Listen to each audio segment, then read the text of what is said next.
Au Kenya, dans les années 1970, une femme nommée Wangari Maathai, née le 1er avril 1940 à Ihitedance, la région de Nyeri au Kenya. Issue d'une famille de paysans de l'ethnie Kikuyu, voit son pays changer rapidement. Les forêts disparaissent, les rivières s'assèchent et les villages deviennent plus pauvres. Beaucoup de gens acceptent cette situation comme normale. Mais elle refuse. Elle est biologiste, professeure à l'université et surtout une femme qui observe et comprend un danger invisible. Sans arbres, il n'y a plus de vie stable. Alors elle commence quelque chose de simple, mais révolutionnaire. Elle demande aux femmes des villages de planter des arbres. Au début, on se moque d'elle. Une femme seule qui parle d'écologie dans un pays dominé par des hommes puissants et une politique difficile. Personne ne la prend au sérieux. Mais elle continue. Elle fonde le mouvement de la ceinture verte et des milliers de femmes la rejoignent.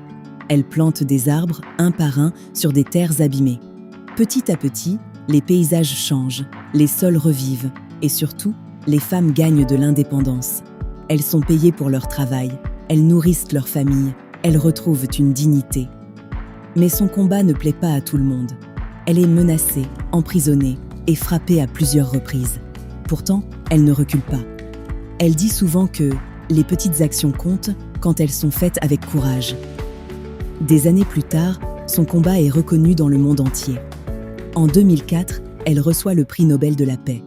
Elle devient la première femme africaine à obtenir cette distinction pour son engagement écologique et social. Son histoire montre quelque chose de puissant.